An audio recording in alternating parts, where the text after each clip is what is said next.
this is Raven, and you've reached Rain Tree Spirit. I wanted to talk with you today about relationships. Now, I did one other relationship video about narcissism a while back. This one is similar, but a little bit deeper. A lot of times when you go through a toxic relationship, or if you know someone who's gone through a toxic relationship, there's all kinds of advice out there. People will, give all kinds of opinions about what they think that you should do. And I'm going to give you mine, okay? So if you are on a spiritual path of any kind, and if you're watching this channel, you probably are. So if you are on a spiritual path and you're serious about it, my strong recommendation to you is to get out of a toxic relationship as soon as you realize that it's toxic, and as soon as you can. So when I say toxic, I'm not just talking about maybe you fight a lot, or you're not getting along, or you're bored, or you just know that they're not the one. When I say highly toxic relationships, I'm talking about when this is something above and beyond anything you may have experienced before, to where you are feeling physically drained, emotionally drained, you're at your wit's end. You may be going through emotional, physical, or psychological abuse.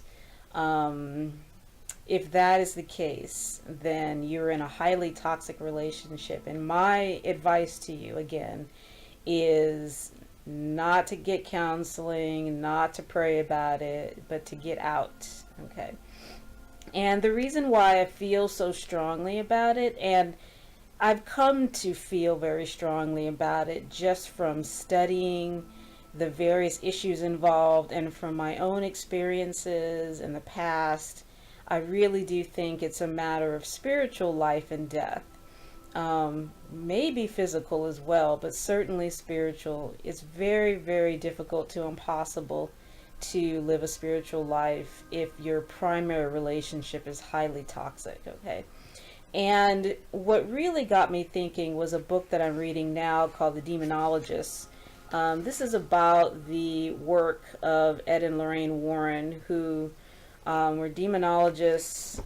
Ed Warren has passed away. Lorraine Warren is old now. But their life, their work was filled with various interactions with the paranormal. Some of it either people's imaginations, or benign, or even maybe just earthbound human spirits. But some of it was actually interaction with the demonic, okay? And while I was reading their descriptions of how they know a particular spirit is demonic, I felt the need to actually make the correlation between dealing with a toxic individual in a relationship and dealing with a demonic spirit.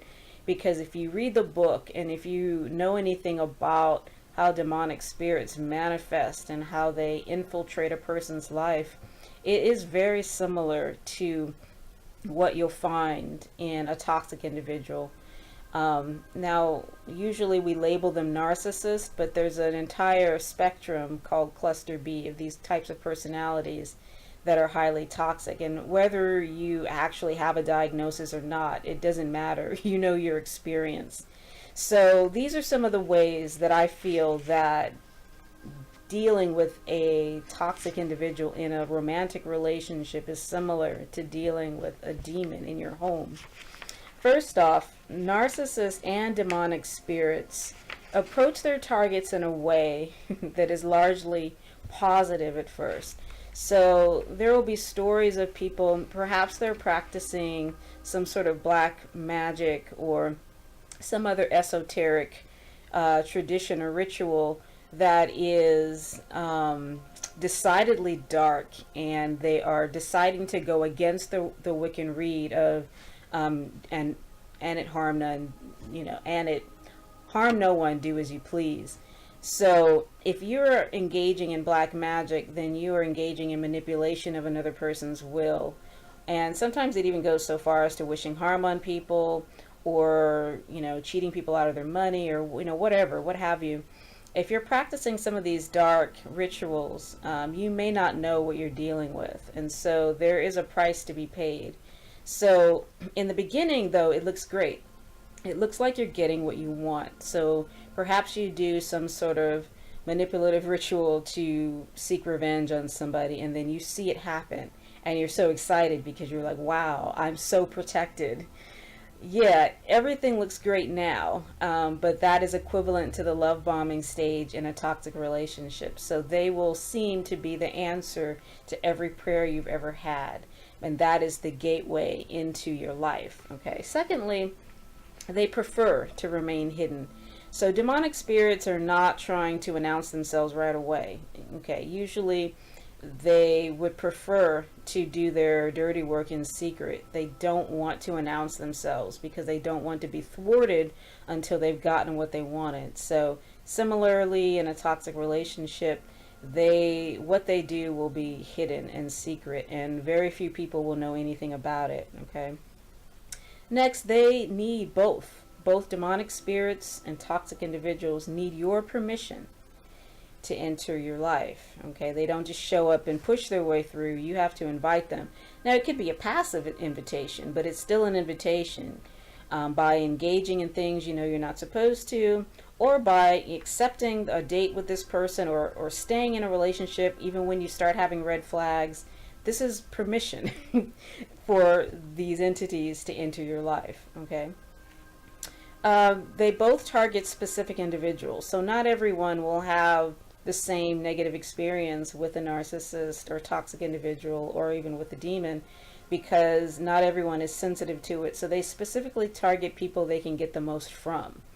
They don't target people who are going to be a challenge, or who are going to be a pain in the butt. Okay, they approach and they attack people who are sensitive and who they can get something from, who they can easily, there's laziness involved, who they can easily manipulate. Okay, and generally those people are gentle and spiritual in nature, and they want to believe the best in everybody, or, you know, they will pass it off, you know, as just, well, it's just one of those things, and they'll make an excuse. Okay, so those are prime targets for this kind of activity.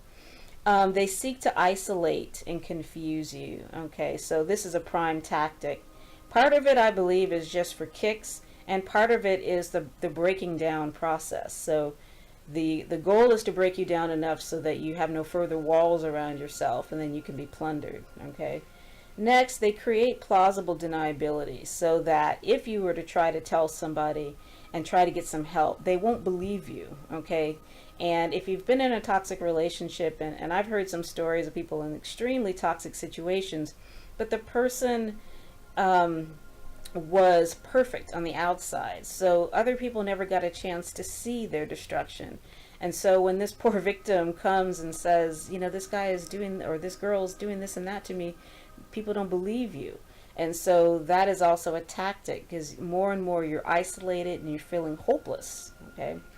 Next, once they're confident that they have a foothold in your life, then they get bold. Okay, so they will be nice to you, and they will be benign until they know that they've secured a foothold into your life, either through your own, well, definitely through your own invitation, but as you get used to this activity, and as you sort of acquiesce to it, they get more and more confident in their position in your home or in your life. And that's when they start getting bolder about their destructive activities. Okay, they're arrogant and braggadocious. Okay, so a demonic spirit, once it knows it has a foothold, will, you know, usually tout its abilities beyond what it actually has, because that's just its nature. Okay, and closely aligned with that is that they both lie. So if you've dealt with a narcissist type personality, you know they lie about things that don't need to be lied about. So if you're in a relationship with a toxic person, or if you have a demonic spirit in your life, you're not going to get the truth from them other than under duress. So take whatever they say with a grain of salt. Okay. They are provoked to rage by spiritual truth and by spiritual people. So, according to the demonologist Ed and Lorraine Warren, one of the primary ways to spark the activity of a demonic spirit is to begin provoking it with spiritual wisdom. Okay. And so if you've dealt with a toxic individual, it's similar. The kinds of things that provoke them to rage generally are things that are good and true and wonderful. Things that are dark and shady, they're fine with. Okay. Their tactic is to weaken you. So these repeated attacks, the gaslighting, the plausible deniability, doing things that other people are not going to believe are happening, all of this is to make you more and more isolated, more and more hopeless, and thus more and more weak. So the whole point is to get you into a weakened, overly emotional, not strong position so that they can move in. And the ultimate goal, so once you're in this weakened position, that's not the end game. The end game is to take over your personality. Okay. And so a demonic spirit does not have its own personality. It certainly doesn't have a good one. Okay. So they're looking for a host in both cases. They're looking to latch on to someone who does have it together so that they can inhabit that being and use that being to do more dirty work. And then when they're done with you, they will destroy you. So there is no love there. You are a host and they are the parasite. Okay.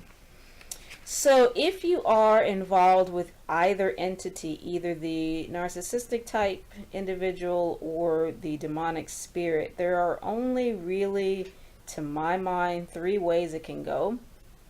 The first is that they will just destroy you. They will take all of your money. They will take your children. They will ruin you. They will, if it's a demonic spirit, destroy your home, destroy your credibility, and destroy your sanity. Okay. That's option A. Okay.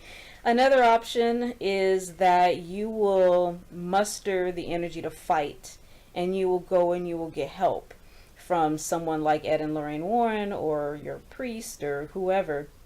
You'll get a light worker to come and help you to get rid of the demonic spirit, or in the relationship aspect to get you out of that situation. Okay. And you will have to fight. It's not going to be easy.